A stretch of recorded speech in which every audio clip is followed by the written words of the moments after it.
Now, there are plenty of us out there who follow frameworks and we're responsible about that. But truth be told, it's not everyone, right?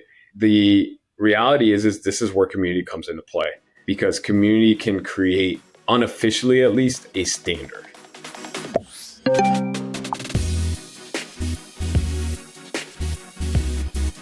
Hey, Channel Insiders. Welcome back to Channel Insider Partner POV.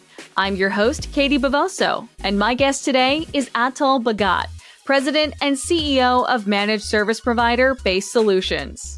Today, you'll hear how Atul's unique background in law firm IT helped him not only launch his own company, but carve out a trusted spot in this coveted industry.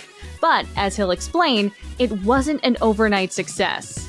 Plus, Atul digs into why community is so important for stability in an unregulated industry like managed IT services, and why consolidation could put that stability at risk. Welcome, Atul. Thanks, Katie. Well, thank you for having me. Thank you so much for being here. Full transparency to the audience, I have known you for probably going on like 7 years now. You were one of my first friends in the channel, so I'm very excited to be able to feature you on the show. What have you been up to lately? It's been a bit of a crazy 2025 over there at BASE. Absolutely. Just we're really full much in growth mode and trying to, make strides on that side. And then also, I've put a lot of effort and energy into the community as a whole from an IT perspective and, the whole MSP community, and really trying to put that energy back in that, we've been blessed in a lot of ways in the last 15 plus years of having a lot of people come along and help me grow. And now I want to give that back now that we have more of that bandwidth to do that. And so now that's become a big priority for me as well. But, from a BASE Solutions standpoint, business is great. We've got nothing to complain about.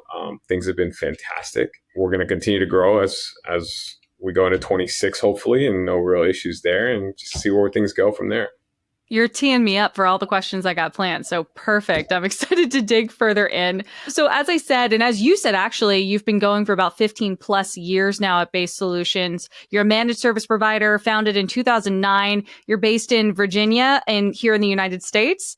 So could you kind of describe for our audience to kind of get to know you, the kinds of solutions and services that you offer and the kinds of customers you typically serve? Sure, absolutely. So we are primarily SMB, sub 100, I would say, as far as our primary target market. We do have a couple clients that exceed that, but for the most part, that's where we sit. We're about 45% law firms, which is why, I've recently spoke about that and the strategies around finding a specific vertical and how you really help that for your growth projections. But beyond that, we're kind of all over all other industries. We kind of spread ourselves away from that. And, it's kind of what happens is you get those referrals from your law firm clients and they end up going to their clients. And then next thing you know, you're everywhere. So that's kind of how that happened organically. It wasn't something that we planned. It's just the way it worked out. From a security perspective, we're heavy on cybersecurity, obviously. So from us, our solutions, we weigh heavily on products like ThreatLocker. They've been a fantastic partner of ours. So that's someone that we utilize pretty much their entire catalog from a security perspective. And then beyond that, based on compliance and needs, we have certain solutions that we put into place with other vendors as well that we've learned to really, work with. And we've really worked hard on our relationships with those vendors and really make sure that we have a presence on advisory boards and such, because we want to have a voice in any product that we're using. That's another thing we believe in, is if you're going to partner with a vendor, you want to have a voice. You want to know that what your experiences are actually being heard and they're making changes around those. Sometimes things don't work perfectly and you need to have those relationships to be able to talk to people. Otherwise, you're just a number calling in support. And that's not the most efficient way, obviously, to work in these things. Do you find that most vendors welcome you being a voice within their organization and about their solutions? Or is that kind of a twisting of an arm and a wink, wink, nudge, nudge? How do I get into the meeting via the person that I know on the board? I'd say it's a little bit of all of those. It's not always easy. It took me a long time to get there. I'll be the first one to admit it. I mean, the first 10 years, I probably had no presence like that. So it is making those contacts and really, you got to nourish those relationships and work through them. And, it starts with going to events and getting in front of these vendors and making sure you're not just someone on the other end of the phone and just dealing with a rep. and you start to really build those relationships, and then you kind of tee it off from there, and then you establish that rapport with their channel development managers or even their channel chiefs or whoever it may be, and they start to respect you and what you bring to the table, and that's how you get involved in those things. They're not going to just, some guy who buys 100 licenses of a product is not going to just get voted in to be a part of the advisory board.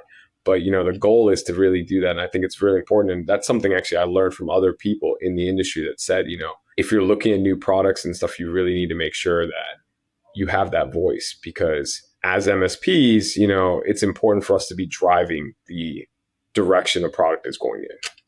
I totally agree on that, because you're the ones that are working directly with the clients and giving them these solutions and managing them for them, making sure these are what's actually addressing those challenges. Knowing that, it's funny you mentioned they're not just going to, take somebody that bought 100 licenses.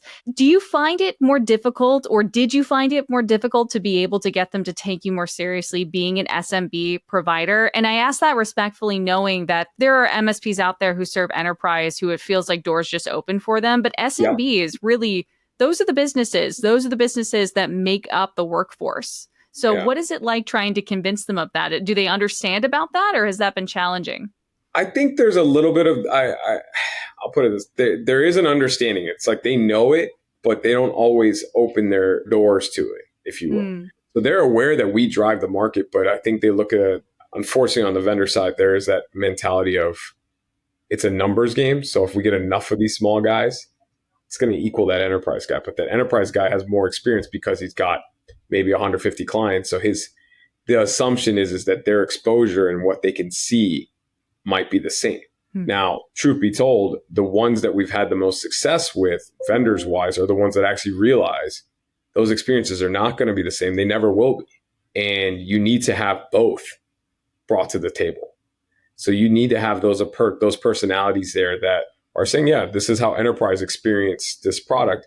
Well, this is how the 6-person company is going to experience this product. Is this really what you want? Or is it maybe not a market you want to go after? And that's okay. And then from that other side, I think another part where even I'm starting to get involved with certain vendors that I'm not even using their product now.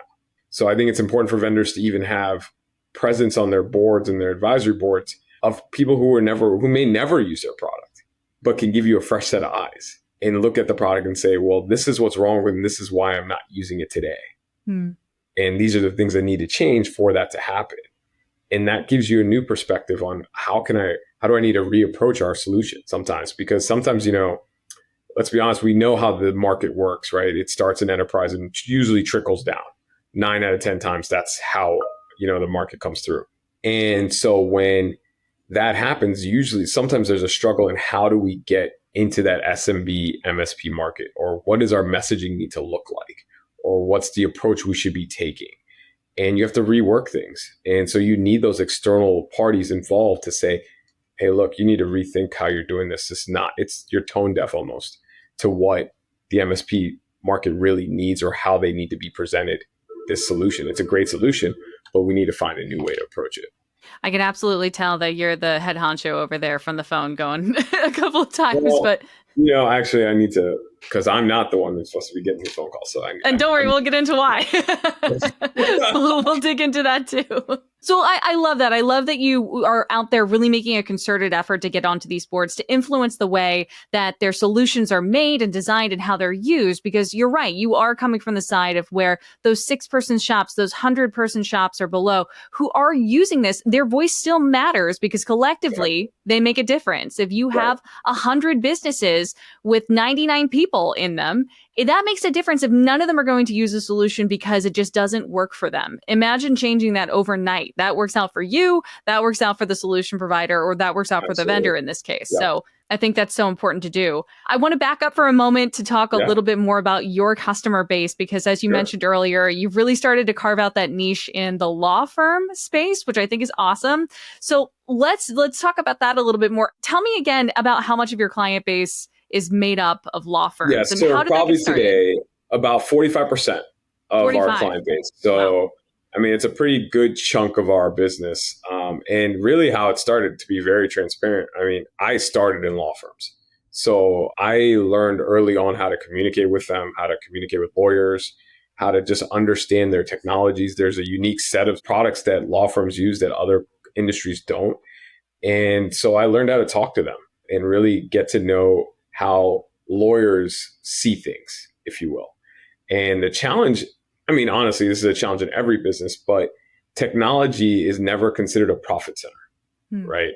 And law firms are all about profits. That's just how their numbers work, and it makes sense. And I mean, most businesses should be, but when you look at a law firm, it's billable rate, right? It's all about how do I get the highest billable rate and biggest return on that billable rate. And I learned early on that I had to start presenting to partnerships in that way of, okay, I understand you see this as $100,000 cost to do this migration to whatever. What if I told you that $100,000 investment would improve your billable rate and your billable hours, and present it in that way? And it was having to shift that. If I'm not just telling you to spend money, I'm telling you to spend money because it's going to make you more efficient down the road. I promise you it will. And this is how. And breaking that all down. Even now, as we look at cloud solutions, what we started to do recently, we'll do, especially with some of these larger firms that we're now talking to, we will literally say, okay, what is the cost per employee on average? They'll give us the salary. We'll break it down. We'll go all the way down to the hour. Okay, we'll say, okay, so you're telling me that each employee costs you $30 an hour. We'll just say as an example. So if you have 100 employees, that's $30,000. So that means your cost to lose your service for an hour is $30,000 in revenue you've lost. That's not including profit. That's $30,000 that you've lost that you've paid people to work that they can't work. So now you're going to tell me that it costs too much to do your transition to the cloud because of the sunk cost that you're sitting at, or what's more important? So how many times can you afford to go down for multiple hours in a given year? And quickly that number just starts to calculate, and they're like, okay, we get it. That was so good. Yeah. Even me, I'm starting to get like sweaty palms thinking about that. That makes such a difference. It was approaching it from that perspective. It was a different perspective than we had ever approached when we were talking to cloud. And it happened to be that we hit a large client that was kind of resistant to the idea. And we reapproached it entirely. And we said, why don't we approach it with, what is your cost to be down? Because they were looking at the capital cost and they're like, oh my God, we would spend all this money up front plus this monthly cost that we never had before to be in the cloud. And it was, well, the reason why you're doing that is because you can't afford to be down for 4 hours. That's a lot of money lost. Mm-hmm. And once you broke it down that way and went in that direction, the perspective changed. And it was like, okay, now we get it. And just to clarify, because you mentioned you spent about a decade working in law firms. That was in the IT department, right? You don't have a law degree that I don't know about. No. I don't have a law degree. Although if it was up to my father, I would have been. But he was a lawyer also. But yeah, I spent 10 years in law firm IT, started literally from the help desk all the way up to IT management. And then in 2009 is when I decided I wanted to do this on my own. Didn't even know what an MSP was. Didn't even know what I was honestly getting myself into. I just knew I wanted to be out on my own doing something. And then it kind of evolved into an MSP. Kind of honestly, I didn't even realize I was doing it. And then I realized, oh, this model is what I was doing. Okay. And then we just kind of ran with it from there. You guys, we have a name now. We have a definition for what we are. Exactly. We didn't have one. I think it was just like, oh yeah, we do technology consulting for law firms or whatever it is. Or I just want to be an IT consultant. Or I remember the generic term was, I just want to have a consulting business. In IT, it was always like, I just want to have a consulting business. That was like the thing everyone said. And no one knew what that really meant. It was just like, I want to be a consultant. And it was like, to what degree? Right. And so I think it was, at a young age, I didn't understand it even, but now I understand that there's so many different facets. So now when people come to me and say, I want a job in IT, and I'm like, what does that mean to you? Yeah. What does that really mean? Right? Because there's people who want to do programming. There's people that want to do cybersecurity. And then there's such a generic thing around that even. So you have to get more granular in all these things and all things that we're doing. As an MSP, we're fortunate we get to touch a lot of different technologies. But when you look at people specializing, they like the generic thing coming out of college is, I want a degree in cybersecurity. There's a lot of things you can do with that. It's a wide swath. Yeah. It's a big net. And it's like, what does that really mean? Like, are you going to be the guy sitting there staring at logs of firewalls? Or are you the guy who's looking at strategy for a small business? It's very different. So it's that kind of conversation you have to have with people. Talk to me about what it was like getting your first law firm on board onto your customer base. How did that come about? Was that just a connection that you were able to make? Yeah, so I was fortunate. I'll say in that sense. I had a lawyer who was working for the firm I had been the IT manager for previously reach out to me and say, "Hey, I'm starting my own firm. I'm leaving the firm, and is this something you can set up for me?" And I said, "Yeah, sure." So I started to set them up, and very quickly, I think within months, realized one that this is something I can do on my own. I don't need someone else, and I don't need to work for someone else to do it. But two, that I had to quit my job to do it because I couldn't do it on the side. You can't support clients Monday through Friday during business hours if you're working for someone else. At least not consciously, although there are now people who have multiple jobs, but that's a whole nother story. But for me, it was, I can't do this way. I can't service them effectively if I don't take this risk now. And so that's kind of where that started. And that's when in 2009, I said, you know what, I'm just going to see what happens, give it a couple of years and see where I end up. I'd be the first one to admit the first year was very scary. Getting new business was not easy. And so I think for the first few months, I remember being like, what am I doing? Why am I doing it this way?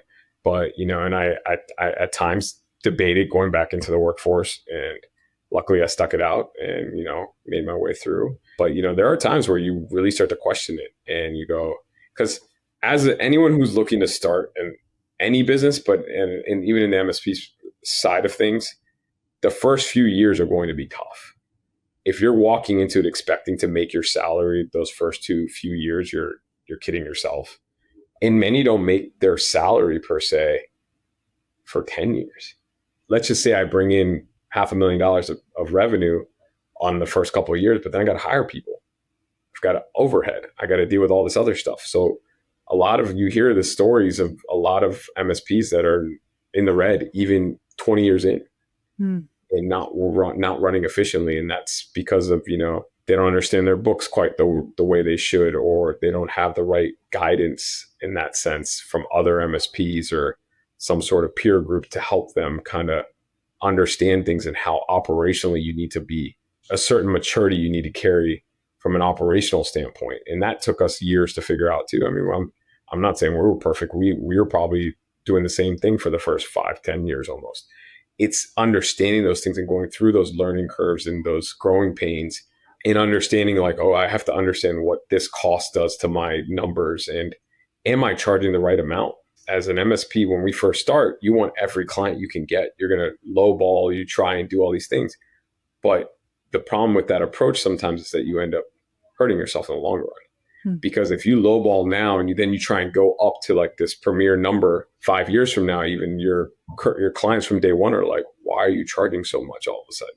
Like, what is this? And they don't understand it. And so there's so many different aspects that you have to understand as a business owner to fully make sure that you're running in the most optimal way possible. I love the fact that you started that story with, I got lucky, and I had 10 years of experience in this specific area, and then I took a big risk, and then I stuck it out even though I wasn't making money.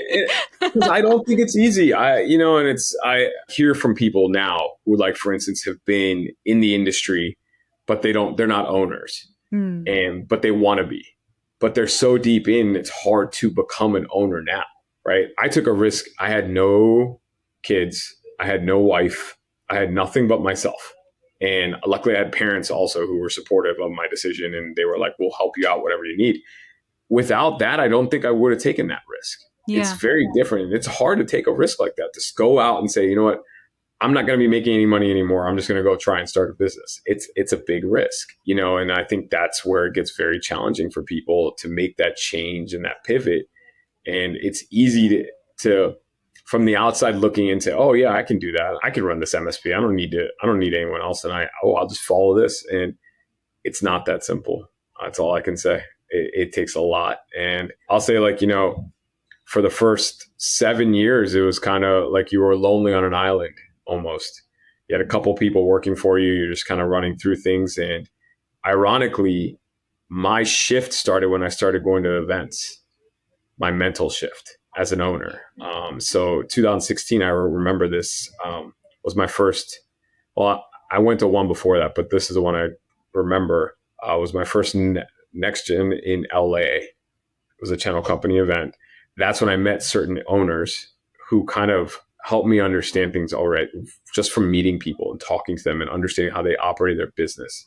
I started to, internalize these thoughts and like, okay, this is how they do things. This is why they do them. And I kind of started to shift how we approached our business. And then going into, post COVID, after those 5 years of kind of trying to mature it, then post COVID, I have a core group of, owners that I tend to socialize with more than anyone else. As you know, we started a peer group or a community, Tech Degenerates. And so from that group, it built another level of maturity because you can be more honestly vulnerable with that group. You can be more open and you start to talk about things in more detail and you start to understand things and you start to do knowledge sharing. And I think that's where it's so important for every MSP to find that group, find your tribe. Don't be afraid to share information with other MSPs because everyone's there to help each other. And I think that's something where we fail as an industry. We automatically assume everyone is our competition. And truth be told, even the guy down the street is not. I have one colleague who's also a founding member of our Tech Degenerates, literally is 15 minutes down the street. We've come up once against each other in 15 years. And it was me taking his client, but that's a different story. But I mean, it worked out. He was like, you know what? I'm actually happy that they're going to someone else that he knew. It was a very mutual thing. But literally one time in all these years. So when you look at it from that perspective, you're like, there's plenty of business. There's plenty of that. And unless they're doing literally the exact same thing you are, chances are you're not going to bump up against them that often. And if you do, you do it respectfully and you handle it respectfully and you create that rapport. And I'm not saying to go and divulge every little detail, but you need to have that commonality that you can have those conversations and be vulnerable and say, hey, look, I'm struggling with this. Or it's even something as small as I'm looking at said product to change our stack. Has anyone had experience with it? How much are you charging your clients for it? How much are you getting away with? Like, what do your margins look like on that?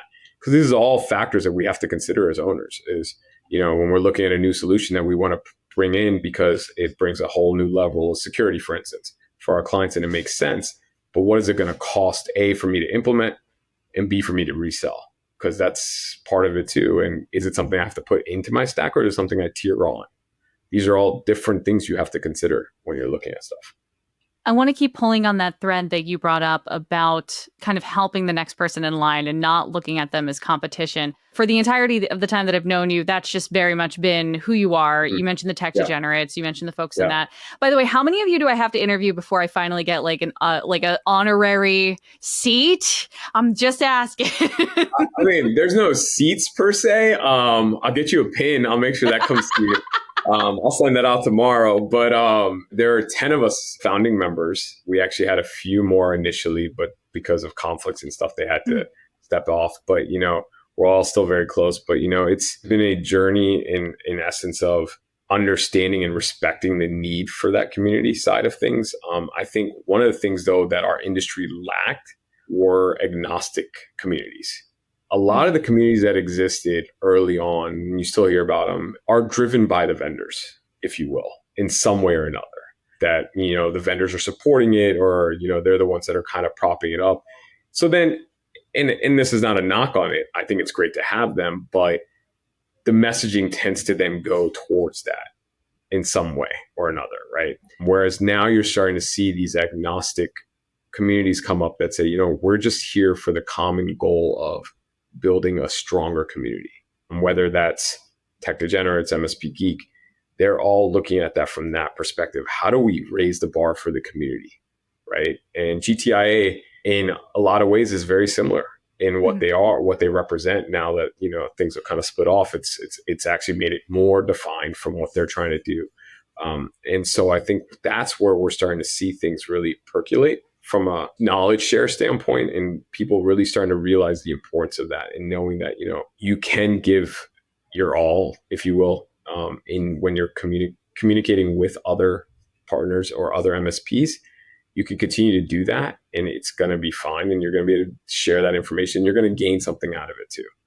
I agree on that. I think you brought up GTAA. I think their splitting off from Contia was a real lightning moment for the channel and realizing, oh, wow, this is actually something we've been wanting and we've been calling for. And it's happening where we want those more agnostic groups and this is being listened to. So I totally see where that vision comes from. How do you think having that community behind you and kind of banding together helps you be a better provider to customers? How does it connect you more on that end? I think you and I have talked about this before. We're in a unique place as MSPs that we're not formally being held to any standards, right? Like no regulation, no federal regulations, regulation. nothing. No one's saying MSPs need to do X, Y, and Z. They need to have X, Y, and Z approach to things or anything like that. Now, there are plenty of us out there who follow frameworks and we're responsible about that. But truth be told, it's not everyone, right?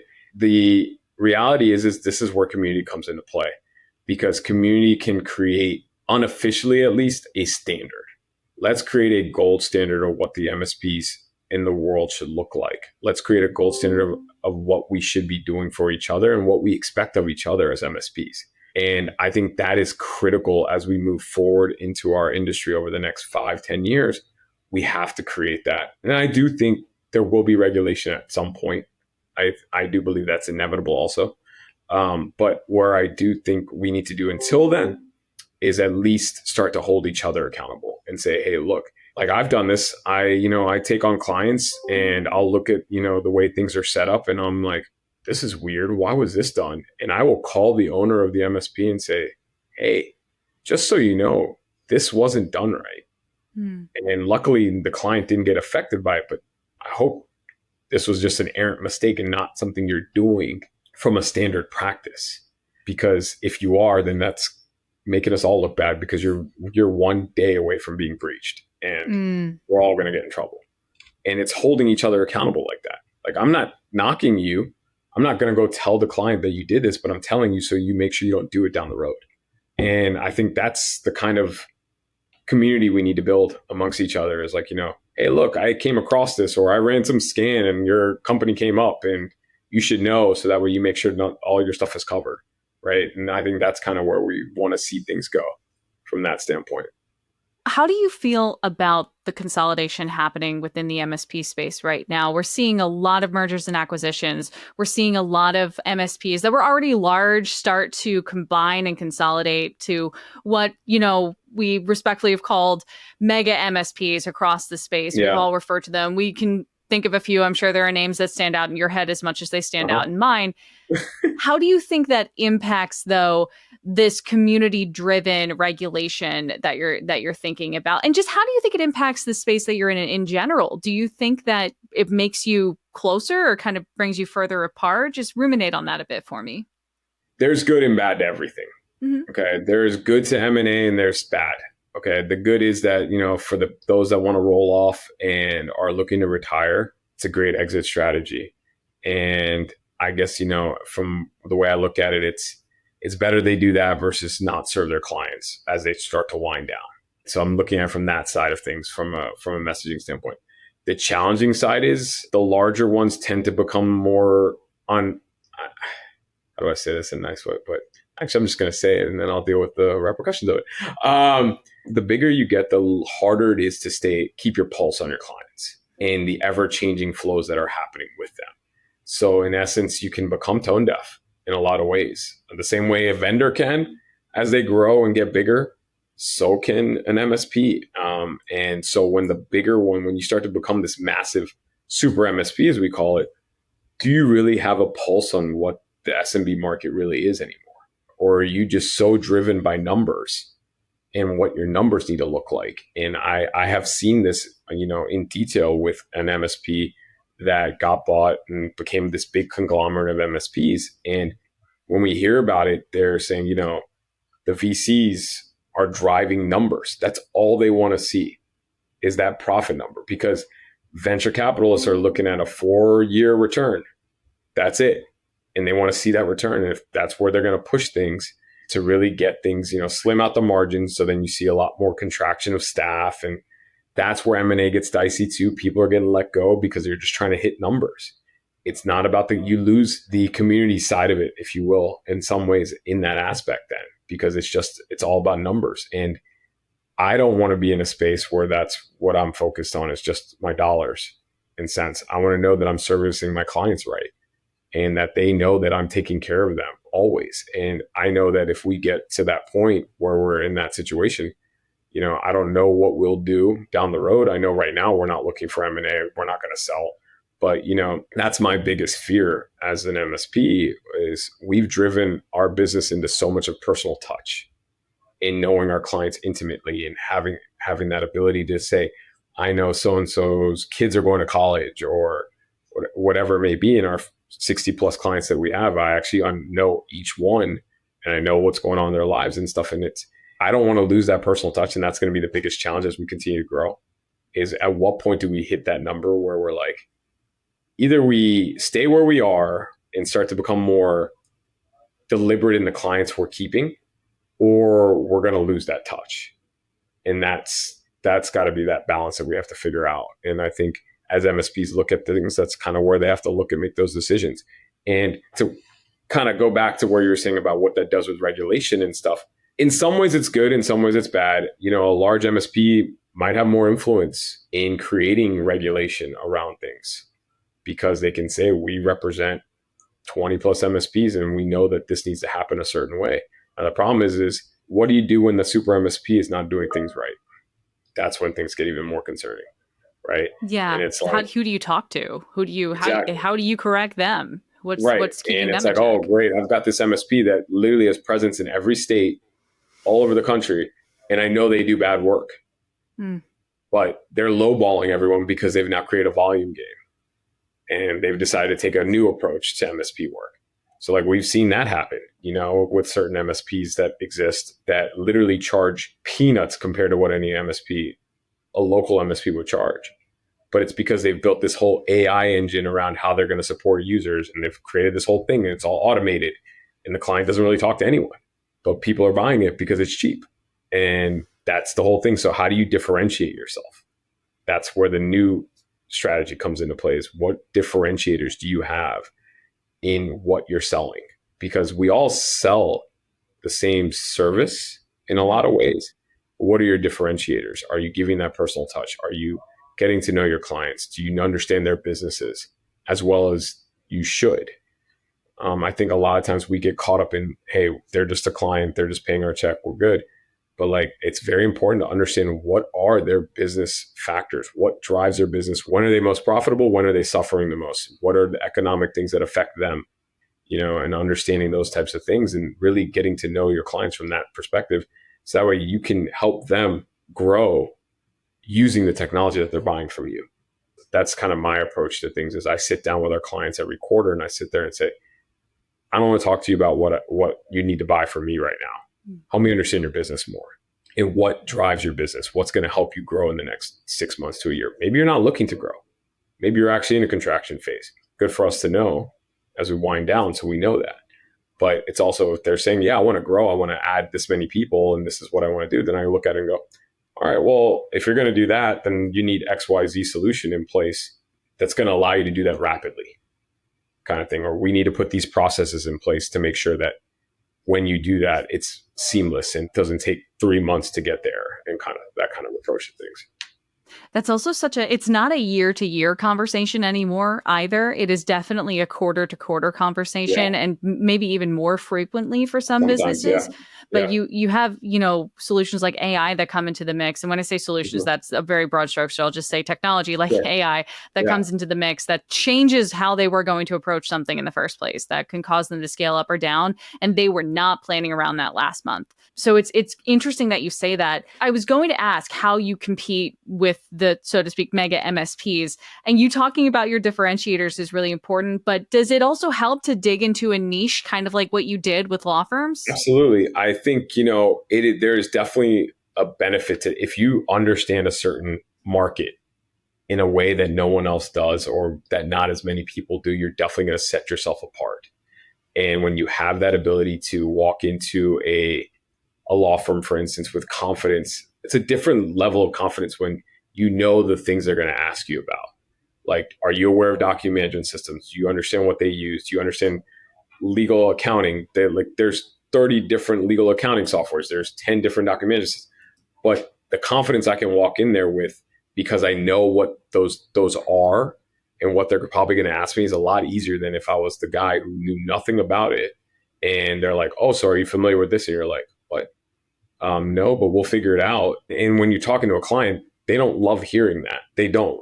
They want to know that their guys are going to be the experts and they're going to know everything about it. And sometimes there's still some that we don't know, and we'll say, "Hey, look, we're not as familiar with that one, but we understand the concepts at least." And so understanding the concept of it allows us still to work with it faster than, say, the guy who's never touched legal stuff.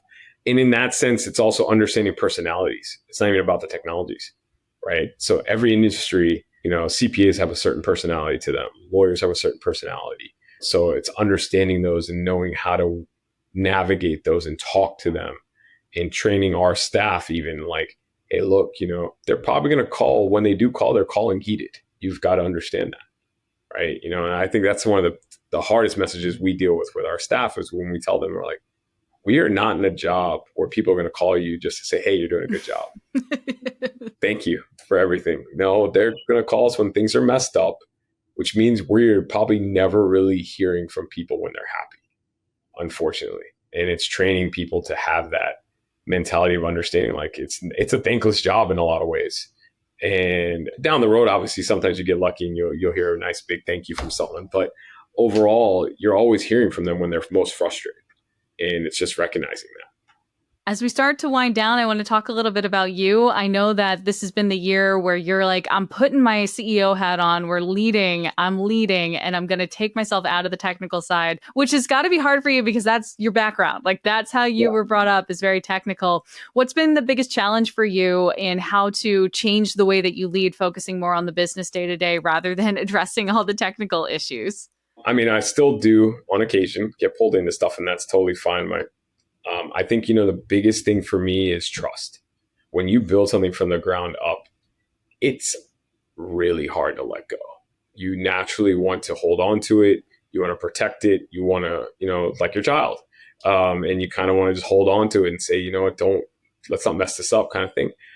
But it's coming to that realization that as an owner, if you're going to truly grow, you have to let go of things. You have to trust people to do things. It's also for not even just growth, but for your own sanity. Like, you've got to be able to step away. And if you don't feel like you can step away for like a week even, then that is a problem down the road, because that's how you get to burnout. That's how things start to become ineffective.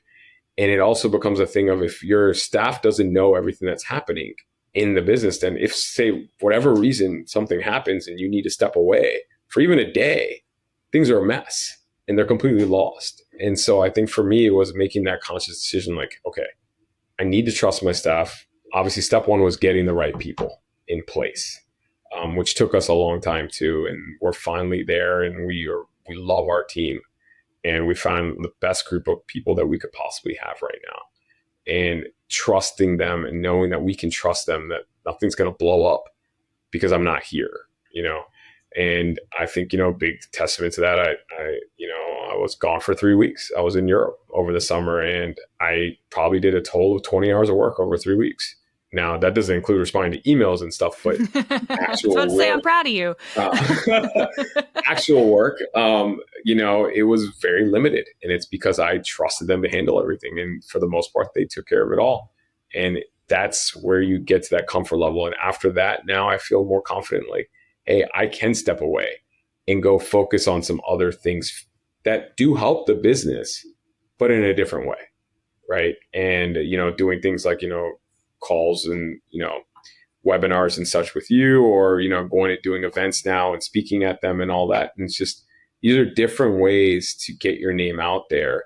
Now, for me, it's a twofer. I get to, give back to the community and get my name out there more and establish myself as a true, thought leader in the industry. But from that standpoint, it's also giving me that time to trust them more, give them more control, help them grow as people. And I think so from that standpoint, it's like everybody wins.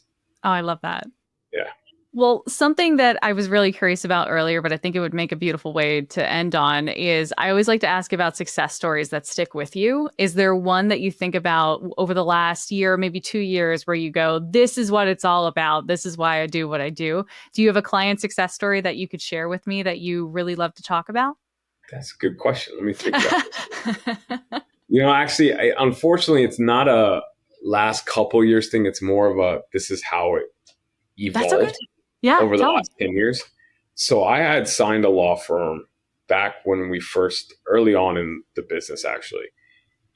They were very small. They were 12, not even 12. They were like 7 people, I think, when I first signed them up. And over the last 10 years, they're now almost close to 100 people, I think, with offices both here and overseas. And I think for me, what resonated was the managing partner, the founder of the firm. The first thing he actually said to me was the technology solutions that you put in place at multiple facets of the business, multiple points, are why we grew the way we did. And I think that was very important for me to understand that this goes back to where I was saying it's making a difference to a business. It's not just about how you're doing, but it's sitting with the client and saying, what are you trying to accomplish? And how do we find the most efficient way to get there?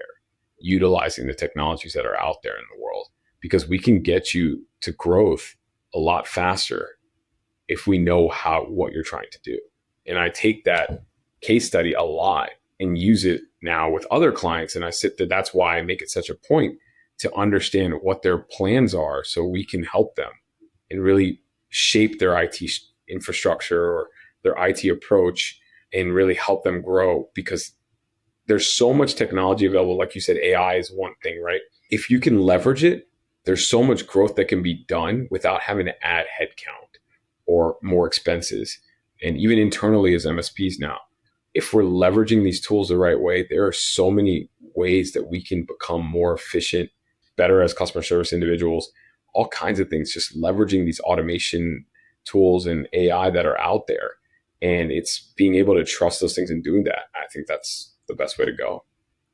Well, Atul, if we want to reach out to you, if we want to reach out and learn more about BASE Solutions or Tech Degenerates, or if we're like, hey, a lot of things you said today resonated with me, how can I learn more from you? Where can we go and who can we reach out to?